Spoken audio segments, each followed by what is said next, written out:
नमस्कार दोस्तों, मैं अंजनी कुमार गुप्ता संत जोसेफ स्कूल इटाड़ी की तरफ से आज आपको फ्रांस की क्रांति के प्रमुख कारणों के बारे में बताऊंगा। देखिए, जैसे मान लीजिए कहीं भी किसी भी प्रकार की कोई क्रांति होती है तो उस क्रांति के होने के पीछे बहुत सारे कारण होते हैं, लेकिन उनमें से जो प्रमुख कारण है उनके बारे में आज मैं आपको बताऊंगा। तो उसका पहला जो कारण था फ्रांस की क्रांति का, वो राजनीतिक कारण था। तो राजनीतिक कारण के अंतर्गत भी बहुत सारे कारण थे, जैसे कि निरंकुश राजतंत्र। फ्रांस का जो राजा था लुई 14वां, वो एक शक्तिशाली और योग्य शासक था, लेकिन उसके अंदर भी कुछ दोषपूर्ण कार्य थे, जैसे कि वो अपने राज दरबार के अंतर्गत कभी भी जो संसद थी उसकी बातें नहीं मानता था, और वो कहता था कि मैं ही राजा हूं, मेरे द्वारा कहे गए शब्द ही कानून है।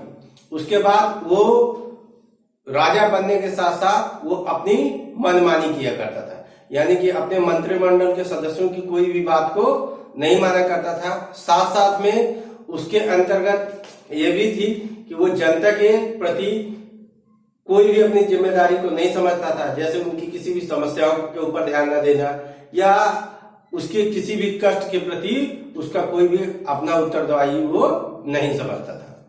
उसके बाद राज दरबार की विलासिता। फ्रांस की जो राज दरबार था, उस राज दरबार के सभी लोग विलासिता से ग्रसित थे। वो जनता की सेवा करने की बजाय वो अक्सर हम कह सकते हैं विलासिता का जीवन जीते थे, जैसे आराम पूर्वक जीवन, अपने महल में बैठकर नृत्य संगीत सुनते रहते थे, दिन भर खाने पीने और मदिरा का सेवन करते रहते थे। तो उस समय जो राजा के दरबारी भी थे उनका जीवन भी विलासिता पूर्ण था।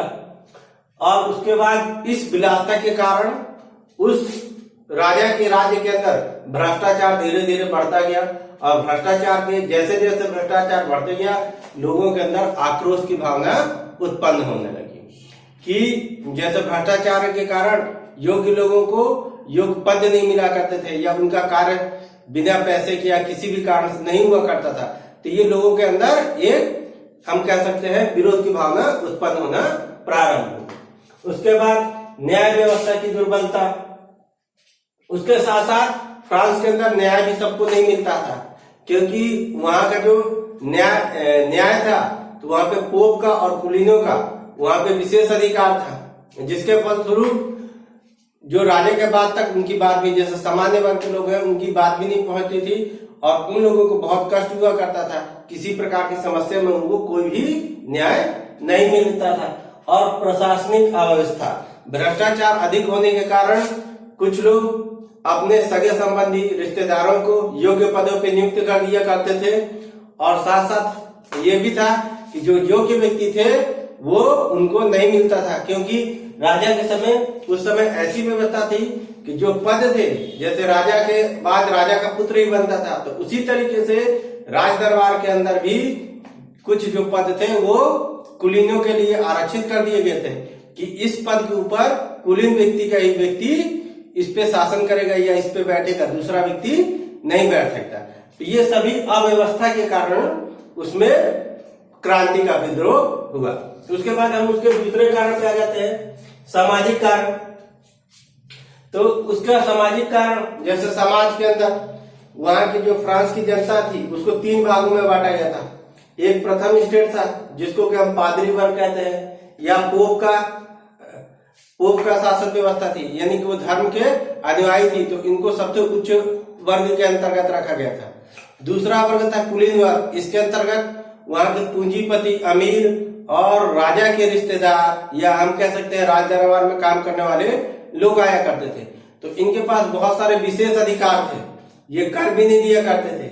तीसरा वर्ग था सर्वसाधारण। तो सर्वसाधारण या हम कह सकते हैं मजदूर, किसान या फिर डॉक्टर, इंजीनियर, यानी सभी वर्ग के लोग आते थे, लेकिन इनके पास कोई भी विशेष अधिकार नहीं था। उनके पास बहुत सारी समस्या थी, और इन समस्या को ना तो राजा समझता था और ना ही वहां के अधिकारी समझते थे। तो ये सामाजिक मतभेद भी बहुत अधिक था। इसके बाद तीसरा कारण है आर्थिक कारण। तीसरा आर्थिक कारण है अव्यवस्थित अर्थव्यवस्था, जैसे कि राजा निरंकुश था वहां का और वहां के दरबारी भी भ्रष्टाचार थे, तो वो अर्थव्यवस्था के ऊपर ध्यान नहीं दिया करते थे, जिससे महंगाई दिन प्रतिदिन बढ़ती जाती थी। और राजा को कभी भी पैसे की कमी हुआ करती थी तो जनता के ऊपर कर बढ़ा दिया करता था, जिसके अंतर्गत जो सामान्य जनता थी या हम तृतीय स्टेट की जनता थी उसके अंतर्गत बहुत अधिक आक्रोश बढ़ गया था इस व्यवस्था के द्वारा। दोषपूर्ण कर व्यवस्था, वहां की जो कर लेने की प्रणाली थी वो दोषपूर्ण थी, क्योंकि प्रथम स्टेट और द्वितीय स्टेट के लोगों के पास धन संपदा बहुत अधिक मात्रा में थी, लेकिन वो कर नहीं देते थे। और तृतीय वर्ग के लोगों के पास जो कि मजदूरी करते थे, खेतों में काम करते थे या किसी भी तरीके से अपना जीवन यापन किया करते थे, जिनके पास पूंजी बहुत कम हुआ करती थी, लेकिन सारे कर उन्हीं को देना पड़ता था। तो जो दोषपूर्ण कर व्यवस्था थी ये भी एक प्रमुख कारण था। उसके बाद कर वसूली की प्रणाली, तो कर वसूल करने की जो विधि थी उन लोगों की और भी खराब थी। जैसे राजा के कर्मचारी या जमींदार कर लेने के लिए तो वो आते थे, लेकिन कर जितना राजा ने तय किया है उससे कहीं अधिक कर लिया करते थे और राजा को वो कर उसके द्वारा तय की गई राशि के अनुसार ही दिया करते थे। तो जिससे बीच में जो जमींदार थे या राजा के दरबार के लोग थे वो बहुत अधिक भ्रष्टाचारी हो गए थे और बहुत अधिक लोगों को परेशान किया करते थे या अवैध वसूली किया करते थे। बेकारी की समस्या, फ्रांस के अंदर औद्योगिक क्रांति हुई। औद्योगिक क्रांति के फलस्वरूप क्या हुआ, बहुत से लोगों का रोजगार छिन गया। जैसे फैक्ट्रियों का निर्माण हुआ तो कितने लोगों का स्वरोजगार था, कुटीर उद्योग, लघु उद्योग, ये सभी के सभी उद्योग बंद हो गए। तो फ्रांस के अंदर क्या हुआ, बेकारी और बेरोजगारी बहुत अधिक मात्रा में बढ़ गई, जिससे चोरी डकैती के मामले दिन प्रतिदिन आने लगे। इसके फलस्वरूप भी लोगों के मन में ये था कि क्रांति का बना लिए लोगों ने कि हमें विद्रोह राजा के खिलाफ करना है। इसके बाद बौद्धिक कारण, तो फ्रांस के अंदर बहुत सारे दार्शनिक थे, चिंतक थे, विचारक थे, लेखक थे जो कि प्रमुख थे। वॉल्टेयर, मॉन्टेस्क्यू, रूसो और जॉन लॉक। इनके जैसे विचारक, जॉन लॉक या फिर हम ये कह सकते हैं लेखक, कवि, इन सभी ने अपने लेखों के माध्यम से, अपने विचारों के माध्यम से और कविताओं के माध्यम से फ्रांस के अंदर राष्ट्रभक्ति की भावना जागृत की और उनको अपने अधिकारों के बारे में जगाया। तो ये भी एक प्रमुख कारण था फ्रांस की क्रांति का। सैनिकों में असंतोष, बहुत सारे जो सैनिक थे वो अमेरिका में फ्रांस की तरफ से लड़ने के लिए गए थे, जो ब्रिटिश और अमेरिका के बीच में युद्ध हो रहा था, लेकिन इससे फ्रांस को कोई भी लेना देना नहीं था। लेकिन फ्रांस की सेना वहां पे गई लड़ने के लिए, लेकिन जो सैनिक वहां से लौट के आए थे तो उन सैनिकों को पर्याप्त, हम कह सकते हैं कि ना तो उनको सही वेतन मिला और कुछ को वेतन मिला भी तो वो आधा अधूरा मिला, जिसके कारण उनके अंदर असंतोष और विद्रोह की भावना बढ़ने लगी। साथ साथ उनकी समस्या ये भी थी कि यदि सेना के अंदर जो लोग रहते थे वो कितने भी योग्य हो, कितने भी उच्च कोटि के हो, लेकिन उनको उच्च पदों पर आसीन नहीं किया जाता था, क्योंकि उच्च पदों पे कुलीन वर्ग के लोग या फिर हम कह सकते हैं राजा के रिश्तेदारों को ही आसीन किया जाता था। और सेना के अंदर ज्यादातर किसान लोग या मजदूरों के समाज के लोग ही भर्ती हुआ करते थे। तो राजा से वो दोनों तरफ से परेशान थे, किसानों के ऊपर अधिक कर लगा दिया करता था और इन सैनिकों को वेतन भी नहीं दिया करता था। तो ये भी एक प्रमुख कारण हुआ करता था।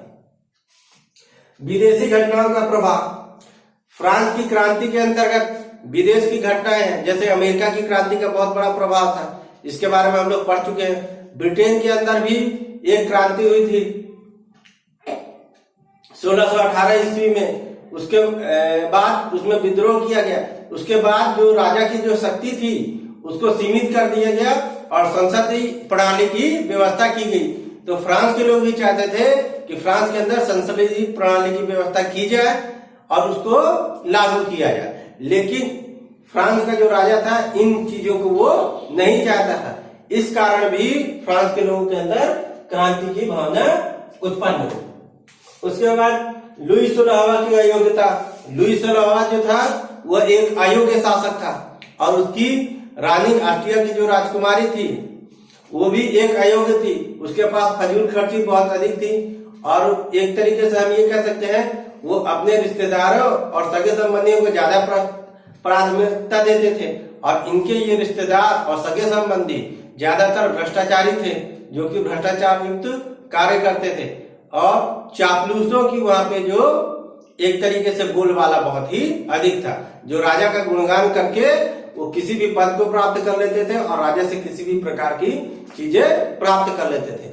तो राजा का अयोग्य होना भी फ्रांस की क्रांति का एक प्रमुख कारण है। धन्यवाद।